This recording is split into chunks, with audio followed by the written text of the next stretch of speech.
Alright, join me for the math on the spot video. You'll need scratch paper, so if you don't have any, pause your video and get some now before you get going.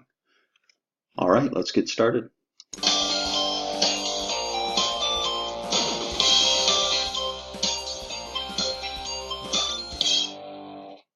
Ooh, look at this little pyramid. Hey, I was just looking at this interesting pyramid, which actually brings up an interesting question, which is how would you find the surface area of a square pyramid? Well, actually, one way of thinking about it is if you were to cover the surface of the pyramid with something that's kind of purpley. Ooh, I've already done that. And then you just have to see how much purple material you need. So in fact, that's the question I want us to think about right now together. And I'll come back to my little pyramid in a moment. But the question really is, can we write an expression for the surface area of this square pyramid? So check out this square pyramid. Look what we have. So we're told it's a square pyramid. That means that since I see that this side is 3 feet, then in fact every side on that bottom must be 3 feet, because that's what a square pyramid means. It means that that footprint is really a square. So that means that in fact automatically I can write down that this is 3 feet too. Right there. This is 3 feet too. And then this thing here is x feet. So we don't even know what that is. It's some unknown quantity. But let's think about what it would take. So if we took this pyramid and I were to put it down like this, and now open it up like a flower blossoming. Ooh, isn't that pretty? Look at this. Ooh, it's a flower. Well, now there's the pyramid, and this actually represents the surface area. And what do we know? What we know is, so now we can see the shape, by the way. It's a square which has these 4 triangles shooting off the square. And in fact, let me show you a real one that corresponds to this one here. So here's the one corresponding to ours. You see how they look the same? Mine's a little bit bigger and mine's a little bit purpler, but that's okay.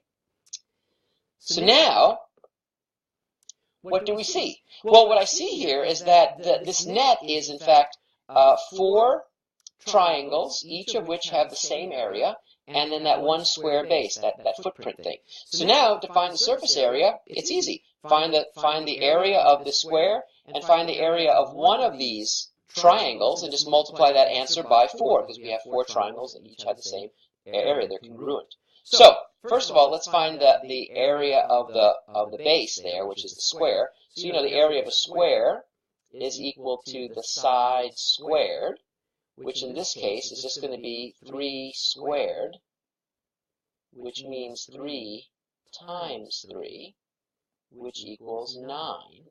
And the units are feet squared with its area. So that is the area of the base there. I'm going to write that in right now just to show you that I can do it. This right here is 9 feet squared.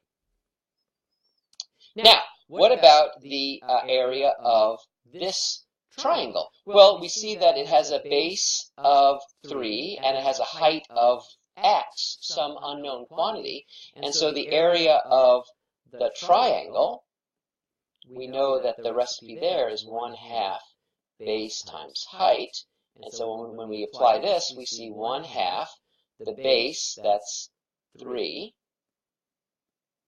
times the height, which is x.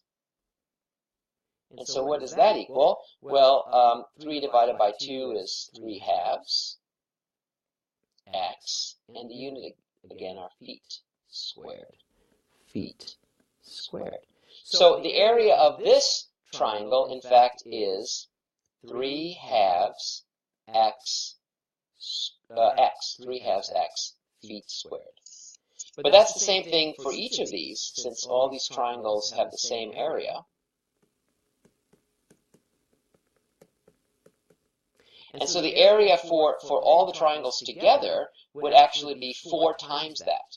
And so what's the surface area? So the surface area, if I call the surface area, let's say S, for surface area, a big S. In fact, maybe I should use a different color. I think a different color would be more big S. That would equal 4 times the area of one of these triangles, which is 3/2 x. And then don't forget to stick in the area of that. Now what should I do? Should I add it or should I multiply it?